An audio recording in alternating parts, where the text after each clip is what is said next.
Good afternoon. Welcome to the second part of the National Hispanic Council on Aging Perspective from Health Researchers in Advancing Health Equity in Diverse Communities webinar. My name is Christine Perez, and I am NHCOA's Director of Programs, and it's my pleasure to be moderating today's webinar with Ocean Lee, that is the Senior Program Coordinator for the Diverse Elders Coalition. So once again, we are partnering with the All of Us Research Program and the Diverse Elders Coalition with a purpose to educate participants about the All of Us Research Program and the type of data collected through this program, providing information on how health researchers may utilize data collected in the program's database, also known as the All of Us Research Hub, and explain how researchers can advance health equity and precision medicine by using the program's database. The All of Us Research Program was created by the National Institute of Health with the aim of enrolling volunteers of diverse backgrounds into a database to better understand how diseases develop and how we might be able to treat them in the future. The All of Us Research Program is an important step toward ensuring that health research works for all Americans. The program, which is based on precision medicine, takes into account a person's lifestyle, environment, and family medical history. The All of Us aims to create the largest health database ever by enrolling 1 million or more volunteers from across America, of any race, ethnicity, sex, gender, identity, or sexual orientation without discrimination. So the program wants to include these volunteers from diverse backgrounds in a database that can help researchers to better understand how diseases develop and how we might be able to treat them in the future. But let's hear more from our first speaker, Dr. Martin Mendoza, who serves as a Director of Health Equity for the All of Us Research Program. And in this role, he provides leadership and high-level expertise to improve inclusion and equity in precision medicine and address health equity issues for the program. Before joining the All of Us Research Program, Dr. Mendoza served as Director of the Division of Policy and Data at the Office of Minority Health and Human Services, and the Secretary at the U.S. Department of Health and Human Services. He's charged with developing health policies and initiatives to eliminate health disparities and advance health equity. Today, Dr. Mendoza will highlight how the All of Us Research Program is helping researchers overcome barriers in reaching diverse communities. Welcome, Dr. Mendoza. Thank you so much. Can you hear me? I'm gonna assume that. Yes. Okay. Perfect. So thank you so much for that introduction, and good afternoon to everyone. I'm Martin Mendoza, and I serve as the Director of Health Equity for the All of Us Research Program at the National Institutes of Health, or NIH. I'm so delighted to join the group today, and just would like to thank the meeting organizers for the opportunity to speak with you, and really to provide a brief overview of the All of Us Research Program and why having a diverse cohort of participants and researchers is so important to us. So next slide, please. So what is the All of Us Research Program? Next slide, please. Next slide, please. So the All of Us Research Program is an effort to bring together at least 1 million participant partners that reflect the diversity of the people living in the United States who would volunteer their health information for at least 10 years. The program is open to people both healthy and sick and from all communities. And so unlike a single research study focused on a specific disease or population, All of Us will serve as a national research resource to inform thousands of studies covering a wide variety of health conditions. Importantly, contributing to All of Us by joining the program makes it possible for your local community to be represented in medical research. The program led by the National Institutes of Health is actually the cornerstone the Precision Medicine Initiative that was launched in January of 2016 by President Obama, with the goal of moving away from this sort of one-size-fits-all healthcare to really a more personalized approach. And so, as our former director of NIH, Dr. Francis Collins likes to say, all of us is among the most ambitious research efforts that our nation has ever undertaken. So next slide, please. So let's talk a little bit about the mission of all of us, which is simple but bold. And it's really to accelerate health research and medical breakthroughs to enable individualized prevention, treatment, and care for all of us. So the program, it really aims to create this new model of research based on building and maintaining relationships with participants for decades. And in particular, we want to deliver a valuable, rich resource and repository of data that will be broadly accessible and safe. And finally, we will do what it takes to catalyze this robust ecosystem of researchers to use this national resource. Over the past few years, we've been rightly focused on our participants, ensuring we are enrolling and retaining participants from diverse backgrounds. And we've also been working on getting the data out to our researchers via the public data browser and our what's called our Researcher Workbench, which launched in May of 2020. And while we really continue to work on these objectives, we've also turned our attention to the research ecosystem. In particular, we must ensure that researchers from underrepresented communities can utilize the program's resources. And I will talk about this more in my later slides. So next slide, please.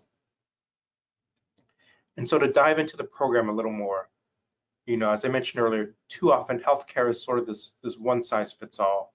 Treatments that are meant for the average patient, they may not work well for an individual. Healthcare providers, in turn, they may find it difficult to coordinate care among specialists or to access all of a patient's health information. Researchers, they may spend lots of time and resources creating these new databases for every individual study. It's just not very efficient. And so what the All of Us program is working to improve healthcare through research. So unlike research studies that focus on one disease or group of people, our program is built on a diverse database that can inform thousands of studies on a variety of health conditions. So next slide, please. And so to provide a little more context to the previous slide, All of Us is working to earn the trust of communities previously disenfranchised by medical research and engage them in safe, protective ways that can help enable a deeper understanding of disease biology and more precise approaches to care. So historically, the diverse data needed to paint a complete picture of human health, biological, environmental, behavioral, and socio-demographic, has not been easy to capture in one place. And so what we're doing is we're bringing this data together on a single platform and working to ensure it's not only secure and protected, but it's also made available to diverse researchers across a wide range of settings. So particularly those that come from or live within the underrepresented communities that bear a disproportionate burden of disease. Data captured by the program includes survey responses, physical measurements, biosamples, electronic health records, and data from wearables, with more genomic data that will be forthcoming. So the All of Us data set, actually, it follows participants as they move to new locations, as they age, they develop great relationships, they get sick, and they try new health treatments. And so we like to say that we really want to be a lifelong partner for each participant that we are fortunate enough to have earned their trust and has joined the program. So next slide, please. So let's talk enrollment numbers for a minute or two. Next slide, please. So where is All of Us with enrollment? So currently, as of June 2022, the program has over 500,000 participant partners who have started their enrollment, signing primary consents. The program has more than 345,000 what we call core participants, or those who have completed all enrollment steps, including sharing electronic health records and blood or saliva samples. And really, the program's goal is to provide a large, diverse data set, and it's well on its way. So among the core participants, just under 80% are from what we call UBR, or underrepresented biomedical research communities. And this includes not just race and ethnicity, minorities, but rural populations, sexual and gender minorities, seniors, those that have low access to healthcare, low educational attainment. And so really we're really focused on reaching out to these UBR communities. So next slide, please. So let's talk diversity. As I mentioned earlier, All of Us plans to build a cohort of 1 million individuals with an emphasis on including communities that have historically been underrepresented in biomedical research. Again, the UBR. So as I talked about, racial ethnic minorities, older adults, in the future children, people with disabilities, those with inadequate access to healthcare, low income or low educational attainment. And so the program's goal is to have 75% of participants be from these UBR communities and 50% be self-identified racial and ethnic minorities. So as of June 2022, we are achieving these targets. So next slide, please. And so our really this authentic intentionality to engage with diverse participants has resulted in the All of Us Research Program reaching this pivotal milestone of enrolling for 500,000 participants. But more important than our enrollment, than this overall enrollment number, is the representation of our participants. So this table highlights our ability to reach a significant and unprecedented goal of approximately 80% of our representatives participants being from UBR underrepresented biomedical research. And as you know, the lack of diversity, equity, and inclusion of groups historically underrepresented in research impacts our ability to mitigate health disparities. So to date, you can see here the numbers for our various subcategories of UBR.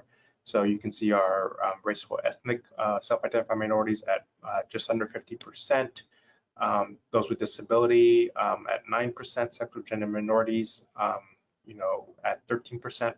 So all these together form our what's called our UBR category. But I also want to point out the importance of having 20% of our participants that reflect the socioeconomic status of our country. So next slide, please. So now that you know a bit more about the program, I want to turn our focus and tell you exactly why it is so important to all of us to have a diverse cohort and what we are doing to ensure that. So why engage communities? Can we go back one slide, please? So as one of our consortium members has said, there is no substitute for the lived experience. So community members, healthcare consumers, and patients provide unique and invaluable insights which can make all aspects of care, research, and medical education more relevant, credible, and effective. And so to be really clear here, partnering with communities and grassroots community engagement is foundational to the program. To that end, we are building this national network of community organizations that will facilitate the 4 essential and unique components of the creation of active participant community: outreach, engagement, recruitment, and retention. So next slide, please. So central to the All of Us engagement efforts is our engagement ecosystem. We like to think that this network is national in scale, but also local in focus. And so since the beginning of the program, partners were selected with UBR communities in mind. And so the various partners, they now come together to form this engagement ecosystem. And so what this slide is showing are the various components of the program's engagement ecosystem. So as you can see, it enables the program to be wide, as in national partners and efforts, as well as deep, local partners and community advisory boards. These partners often work collaboratively to reach specific populations with tailored strategies and assets. And reflective of our core values, we often look to these organizations as true partners and experts in their communities, and often ask them to work with us on developing these tailored strategies and assets. So next slide, please. So in order for our engagement ecosystem that I showed you on the previous slide, in order for that to be successful, All of Us relies heavily on trusted partners to help facilitate our engagement activities. For example, through our collaborations and the efforts of our engagement division, we've been able to establish over 100 strong community partnerships like those reflected here.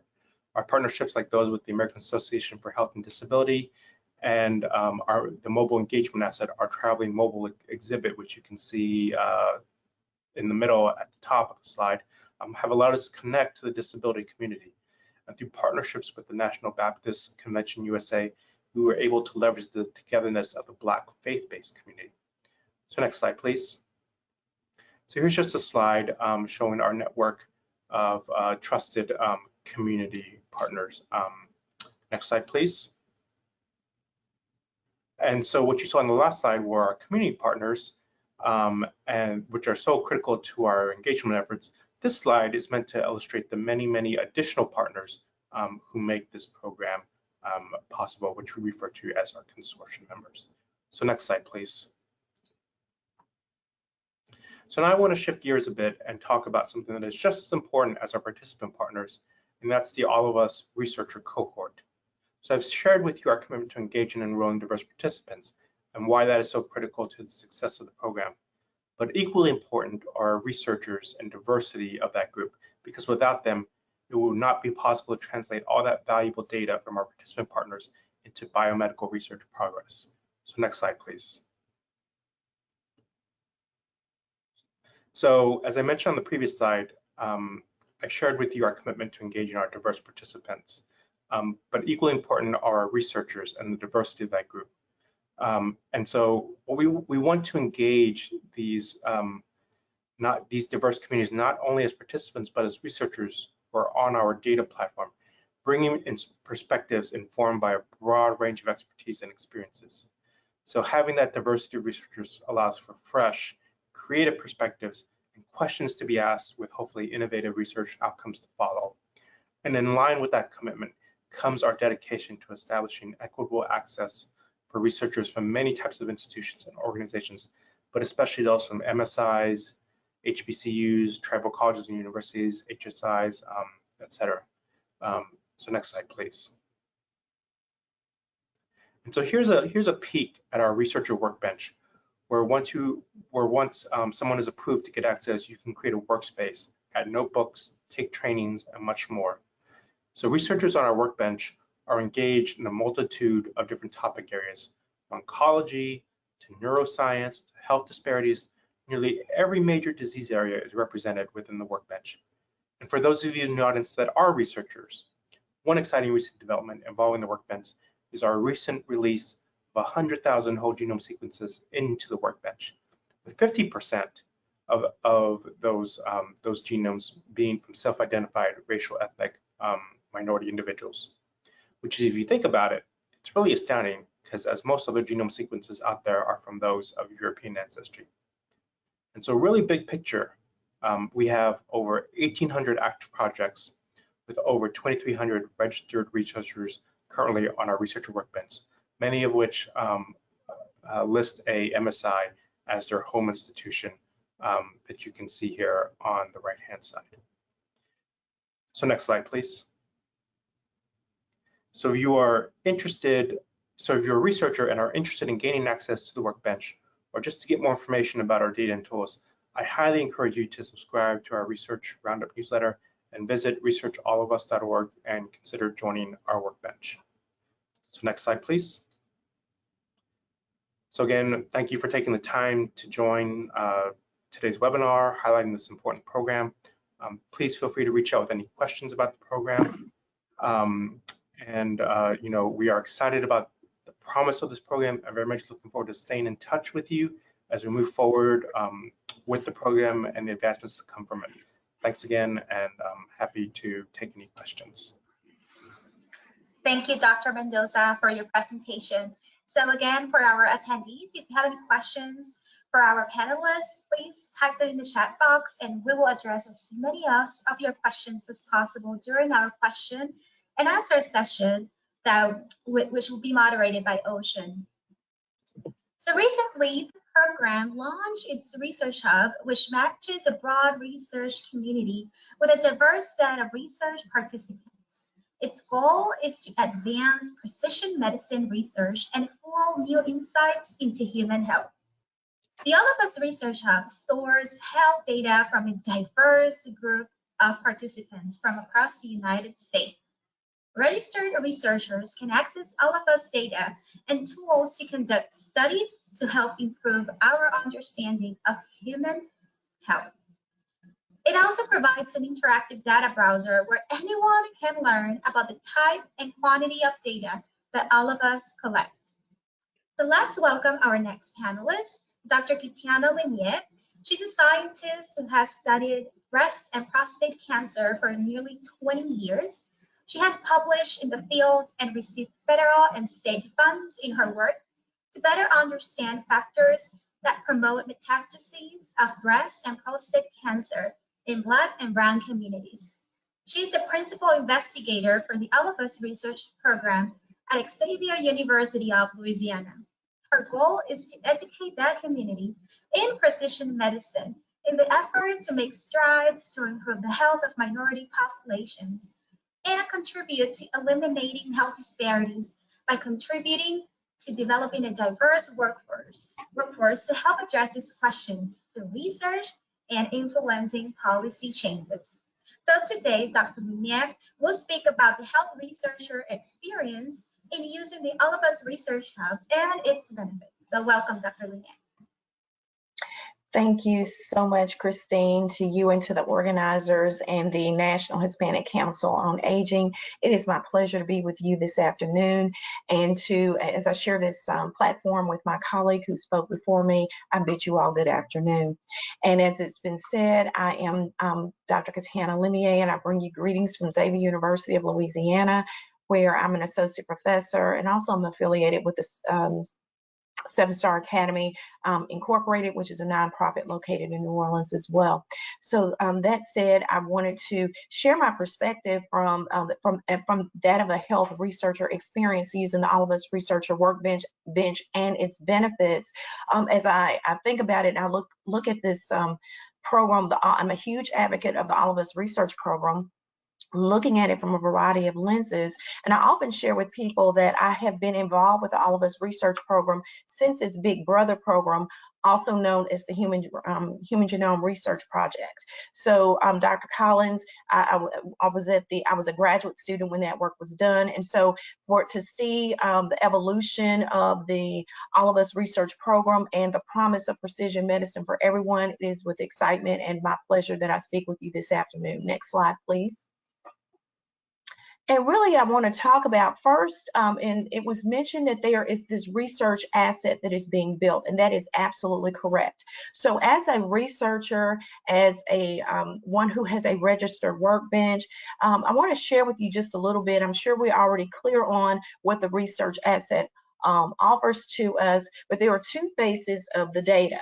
The research hub, which is the public side of the data, actually anyone can look at. Those data are in aggregate, it is de-identified, it is living, and it is accessible to everyone. And as my colleague mentioned earlier, there's some 500,000 people, over 500,000 participants who have begun the enrollment process. So that's a huge undertaking, well on our way to 1 million and being able to confidently approach that number. Now, the research hub is the public side. So what is this research asset? We can do a lot of observational studies there, but if one wants to take a deeper dive into the data, there is also the research component called the researcher workbench. And that is where there is a DURA that is required by the institution. There are only two types of institutions that can gain access to the workbench. One is the nonprofit sector and the other is academic institutions. So those institutions would have to complete a user agreement essentially with the workbench, those who manage or have oversight of the workbench, and that would be at Vanderbilt University. There's the institutional administration has to sign off on that type of agreement before different investigators can actually use that research tool.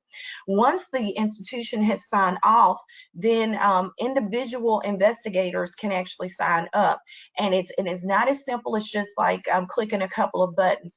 There really is, out of respect for the data security and people really donating their biospecimen and privacy issues and all of those things for security and privacy purposes, there is quite a level of researcher engagement. So there's a responsible conduct on research, and investigators spend quite a bit of time before they gain access to the different tiers, and these are called control tiers of data. is not easily accessible, and the institutions have to essentially, what the user agreements are saying is that those institutions will be responsible for those investigators who do set up a workbench and assure that those folks will be held compliant with all the rules and regulations associated with the workbench. And again, this is part of the promise of those who signed up as participants, that their data will be secure and safe. And so I appreciate the safeguards that are in place, but just know that it is a process and it's not a short nor a quick one to do that work. And then lastly, once you gain access and you've done all of the compliance and ethics and all those components, now one has to know data coding languages called R or Python in order to use the data. So it's a multi-layered, multi-tiered process in order for one to be not just sign up for a workbench, but to actively use the data that are housed there. Next slide, please. So the benefits, I really want to talk about the pros. The benefits of the All of Us Research Program research assets are, one, the promise of precision medicine. As my colleague mentioned earlier, looking at health more holistically, using a variety of the survey tools, biospecimen and lifestyle, and all that is a very living and fluid database that does capture information from the participants for no less than 10 years. That is huge, and that would be a major turning point for potentially for health outcomes and improvement of overall health for everyone. So that's a great idea. Certainly, the asset is freely available to academics and nonprofits to discover. That's a big deal. So you don't have to pay to use this resource. That is big, and most investigators are not, first of all, becoming aware of it, and then knowing that you don't have to pay. There's no monthly fee. It's not a subscription-based asset. Is nothing like that. It is freely available to researchers who met the conditions with their different institutions to gain access to a workbench, and then maintaining those criteria, those agreements in place. So those documents are living. So that's definitely a benefit for it protects the participants, as well as I think it holds, there's accountability for the researcher as well. So I think that that's a great thing. And thirdly, the diversity of research assets may identify the asset. So the diversity of the participants in the asset may contribute to identifying unique trends that will ultimately lead to improving health outcomes of all underrepresented and biomedical research populations. So again, the goal is to improve the health of everyone, because we know that one size fits all medicine is a thing of the past, and really wanting to move forward where everyone benefits from the promise of precision medicine. But let's talk about, what does it look like to actually gain access to the workbench, some of those steps. Next slide, please.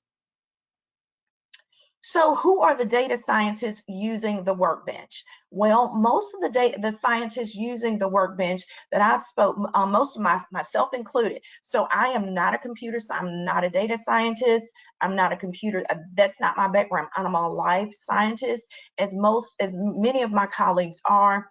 And so what does it take for one to be able to use the researcher workbench in a productive and a useful way, and in a timely way, because everyone wants to do discovery. We're all excited about this asset. And so what does it take for us to delve into that resource? Next slide, please.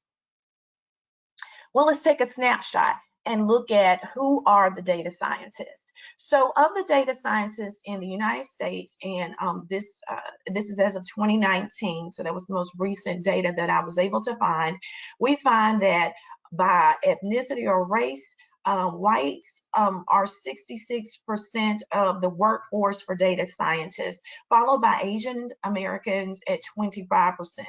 We have Hispanics or Latinos, who are 5.2%, and then Black or African Americans are 1% of the data scientist workforce. Next slide.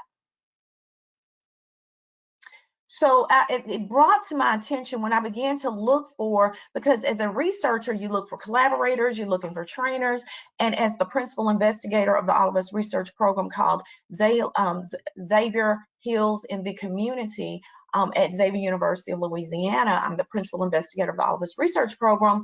I began seeking solutions as to how we could essentially train the trainer.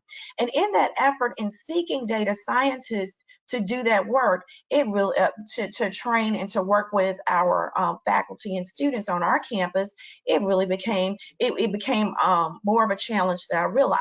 And it brought me back to the Ginther report in August of 2011. For those of you who may recall, this report was done that talked about the underfunding of underrepresented, if that's they call it minority, but underrepresented in biomedical research, faculty who were underfunded regardless of race, or they were less likely to get funded, they were less likely to have their research questions queried, and this is with respect to NIH funding. Next slide, please.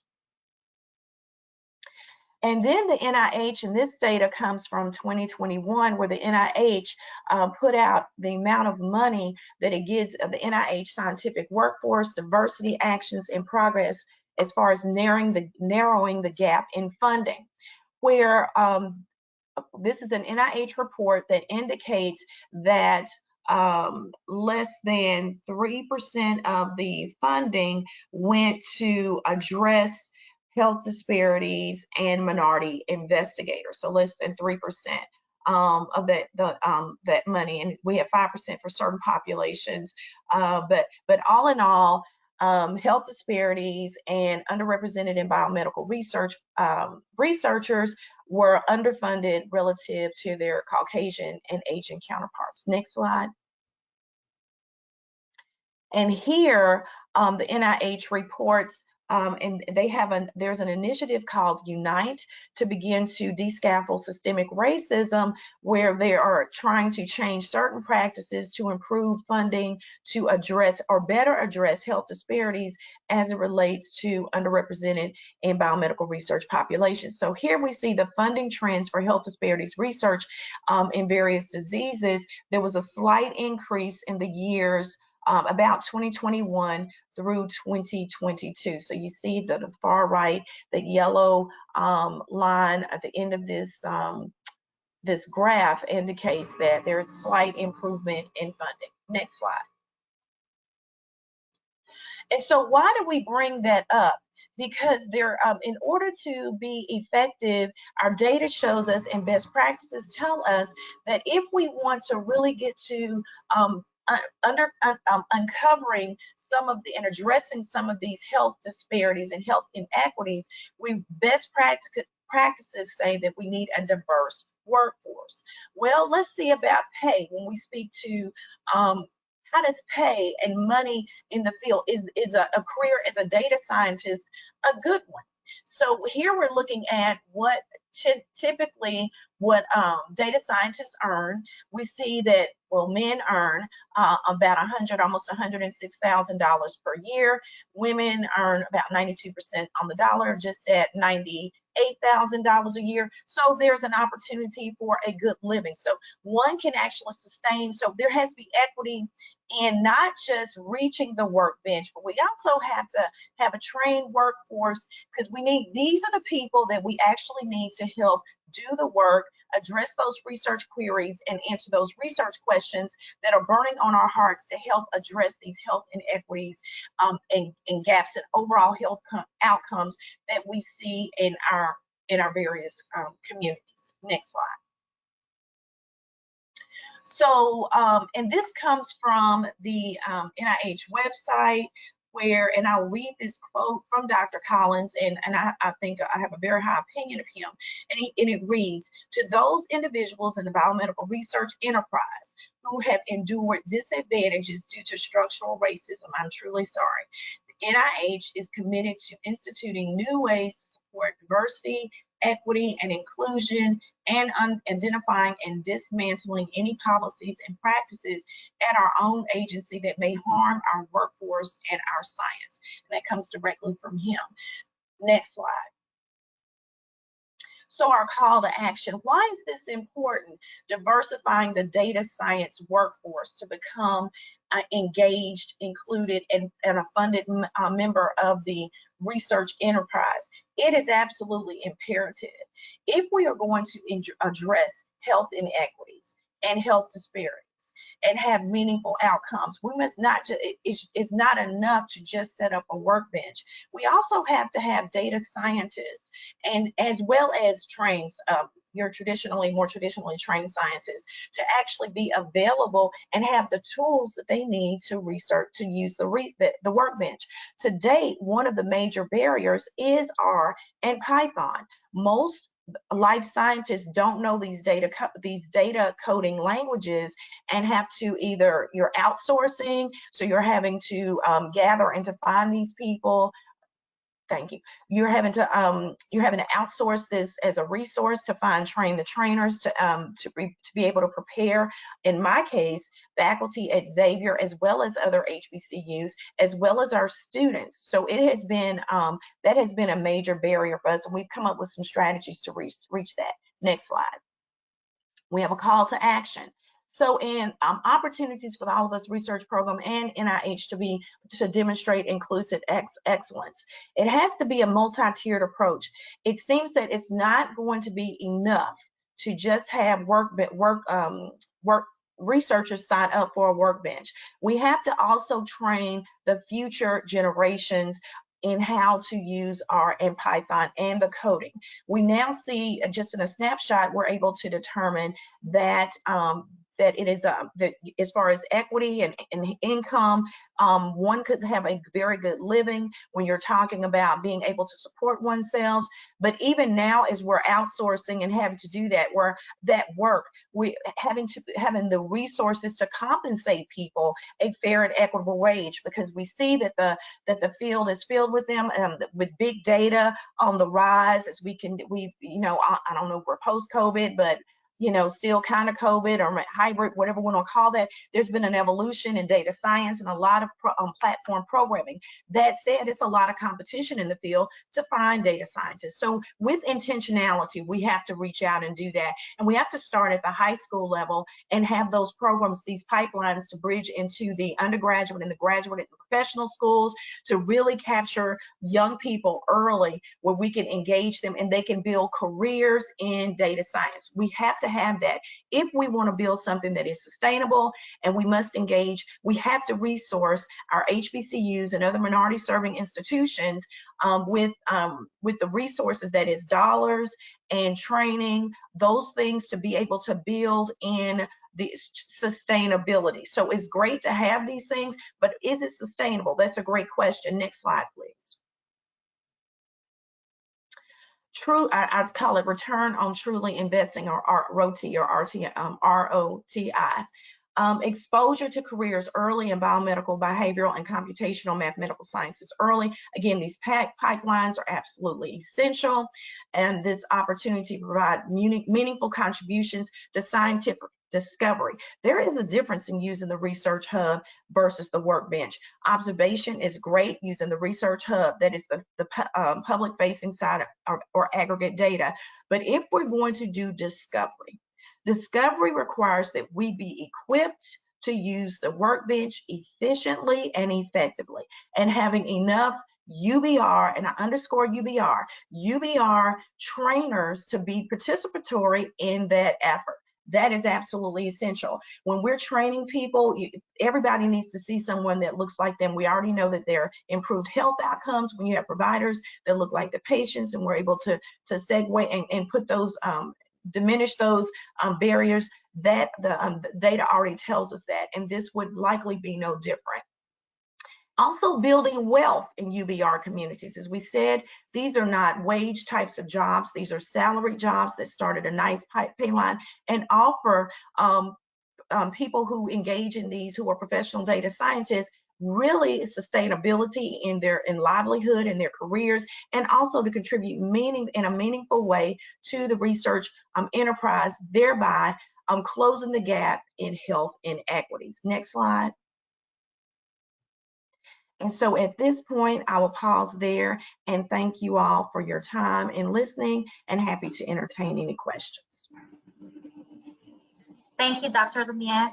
And again, thank you to our panelists for sharing their experiences and insight about the Us Research Program and also its benefit for our researchers. So now let's begin with the question and answer session that will be moderated by Ocean. Again, if you have any questions for the presenters, please write them in the chat box and we'll try to answer them all. So Ocean, it's all yours. Definitely. Yeah, so we have several questions to start. The first one reads, we know that diversity matters in research. How does the All of Us Research Program advance health equity among diverse populations? And I guess either panelist can answer this. Sure. Well, what the promise of precision medicine is to build a research asset. There are commercial tools that are out there, but to build a research asset, and I'll share this very briefly. Ocean, as a professor at the university, one of the things I shared with my students was that one of the big, I won't say which one, but one of the big commercial where you can subscribe to and learn your ancestry and some of these other things, they lease their data set to Big Pharma for $4 billion. That's billion with a B. And one of the things they declared when they released that data set to Big Pharma for discovery and making new drugs was that they acknowledged they had less than, as they put it, 4% trans-ethnic diversity. So these subscription-based big data sets, that genomic-based consumer genomic data sets, don't have diverse, robust, diverse representation. That said, if that's the only tool that's being used for discovery and new drugs and devices and improvement of overall healthcare, there are populations that may not benefit. Now, and now if we look at what does the All of Us Research Program have to offer, if you're intentional about building a research tool with 70%, with the goal of 70% diversity, by default, and you're going to have a million people to sign up, by default, the diversity in itself will lend to potentially identifying different trends or different processes that can uniquely impact and improve overall health and wellness in certain populations. So, I could say one other thing. We had a student in the All of Us Research Program hosted a student day, a student researcher day. One of the posters talked about its discovery of African American women who would sign up for the All of Us Research Program. It was 230 who identified as having sickle cell disease, and of that 220, 180 had a baby. One of the common denominators amongst those women, they all reported as having UTIs, or urinary tract infections. That now informs providers, hey, if we got a patient with sickle cell disease who becomes pregnant, maybe we need to watch out for UTIs, because that seemed to be a common denominator, because there's nowhere else where all of these data are congregated where we can look for those unique patterns and trends. So it's those types of unique discoveries that can be done, that is being done, to identify unique health outcomes with in certain UBR populations. I'll pause there in case my colleague wants to comment. Yeah, thank you, Dr. Lemieux. Yeah, so just what you said was exactly correct, and just to really drive home one of the points you said, it's really the diversity of the data set that is going to propel health equity in these underserved populations. And so when we think about that, most people think just race, ethnicity, but where all of us is, what the program is has really focused on is, while race, ethnicity is a very key goal for us. We want 50% of our participants to be from these self-identified racial ethnic minority groups. We aren't just focused on that group exclusively, so we have a focus on the elderly, on those with low educational attainment, those with low income, sexual and gender minorities, disability, those that have self-identified disabilities, rural populations, those with low access to healthcare. And so by having all these different demographics, all these groups within our cohort at significant numbers, that allows, as Dr. Lemieux said, for any research discoveries that come from this database to be applicable to a wide variety of the population.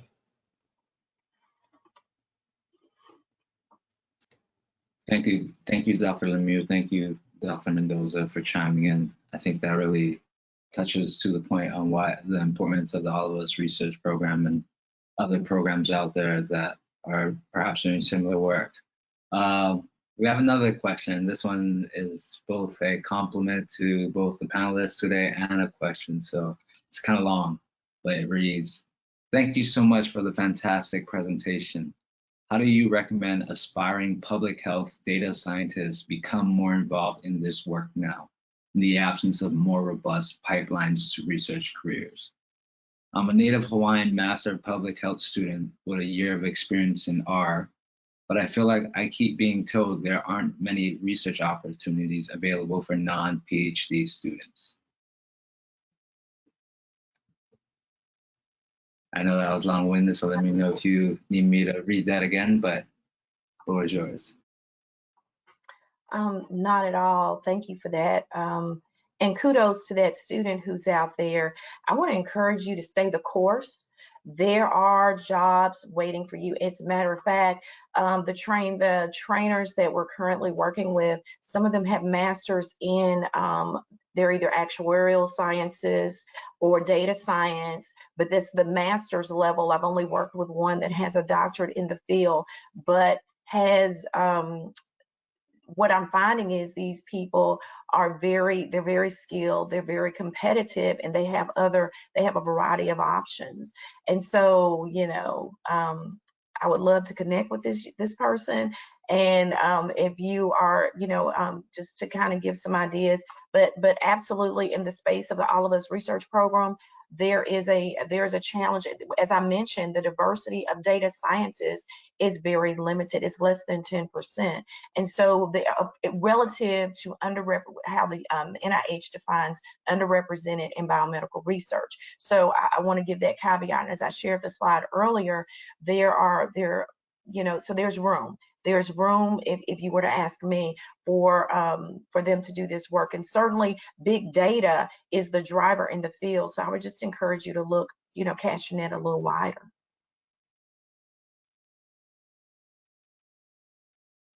Thank you for that, Dr. Lemieux. And any additional comments, Dr. Mendoza?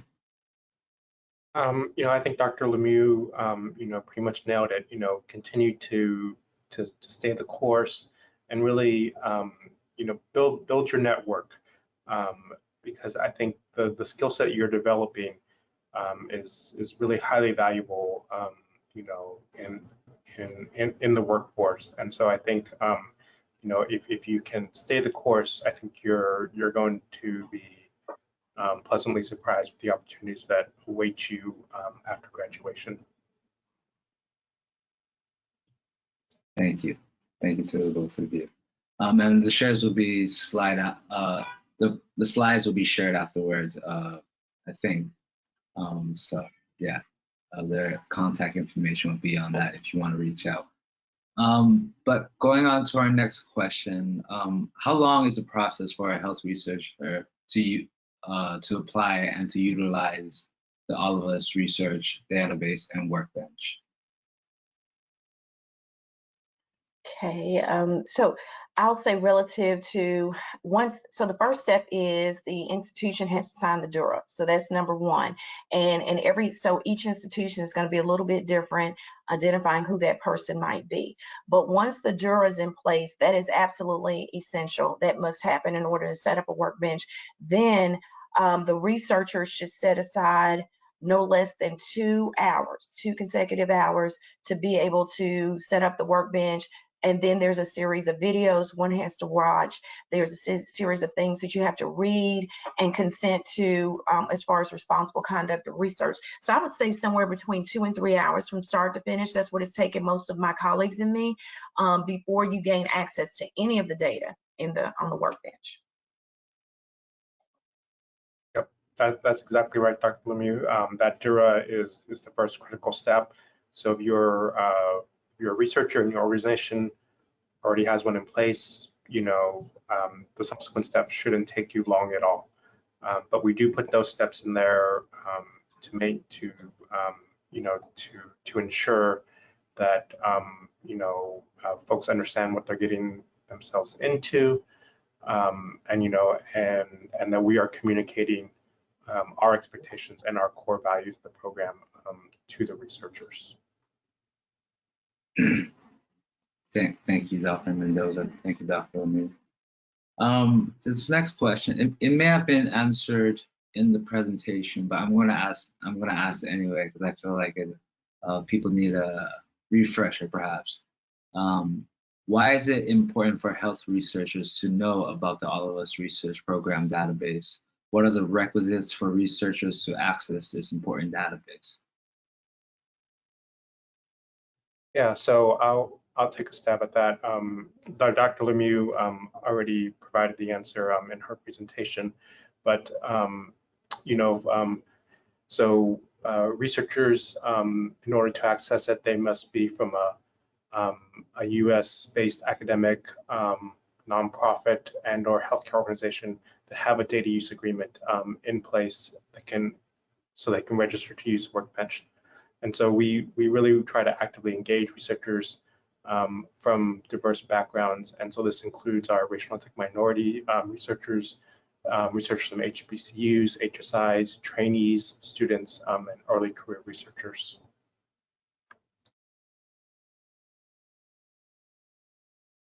Awesome. Thank you, Dr. Mendoza. This next question asks, can you give an example of how current nonprofits are using this right now?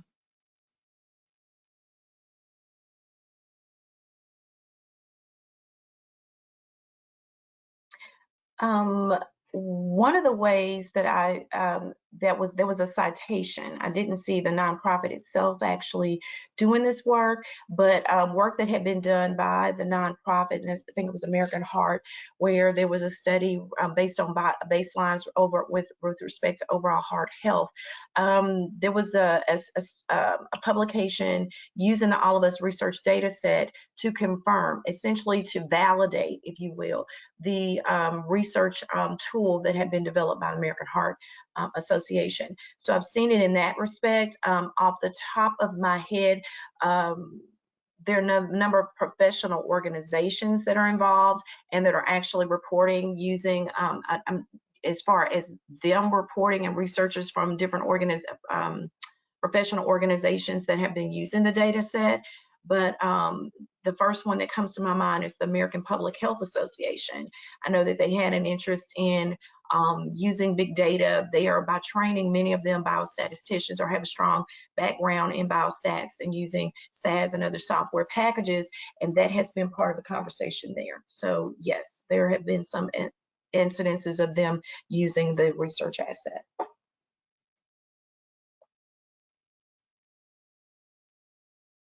Thank you, Dr. Lemieux. And we're getting to the end here of the Q&A session, and so I'll fit in, and that person says thank you, by the way. We got enough time to fit in one more question, and so here it goes. Are there tutorials on Python and other coding requirements via the All of Us research program? I'm assuming this is for a health researcher trying to utilize the platform. The short answer is yes. One could find, different, probably free resources out there on different platforms, I've been told. And I've even watched a couple of them. And everybody learns differently. So let me just say that, different learning styles. What I found was, that's typically not enough. Let me say from my own perspective, it wasn't enough for me. I had to spend more time with a trained data scientist to first understand, first of all, what's the difference between R and Python? Why would I choose one over just some real foundational things? And then to be able to figure out which is the better approach for me to take for my research question. How do you frame the research? What are some of the, so the long and short of it is, it's not, this is not a race, it's a marathon. So if you think of learning R and Python as a marathon approach, and really from when I speak with my colleagues, not just at Xavier, but other universities and places around, we're finding that we need to collaborate. So the term collaborate is a real term, and having the continuity of that engagement is essential for sustainability. And so those are, so I don't know that, the self-taught training may work. That's not the approach that I took. And so the approach that we're taking for sustainability that seems to be working for us is having intentional training. And again, having people that are UBR, having data scientists that are part of the UBR community is absolutely essential for sustainability. And also, training up the next generation, because we don't want to be one and done. We're looking at an asset that is going to be living probably well beyond any of us. So the goal is to build people who will be able to use that asset, and that's the promise of precision medicine, right? That's what all of this is about, for generations to come. So if we're going to, we can't just be where we build it out for ourselves, but for generations to come. And that's why I really say it has to be something that's more intentional, that's built in for sustainability. Thank you, Dr. Mu. And I would like to thank both panelists today for the presentation and for answering the questions. I see that we're up on time here, and so I'll pass it back to my co-moderator, Christine Perez. Thank you, Ocean. And again, thank you to our sponsor and our panelists, and to all of you, our attendees, for joining us for today's virtual event. We invite you to follow us on our social media platforms. You can find us at NHCOA on Facebook, Twitter, and Instagram, as well in our website for the latest information about participating in research and for upcoming webinars. So thank you for joining us, and until the next one. Bye-bye.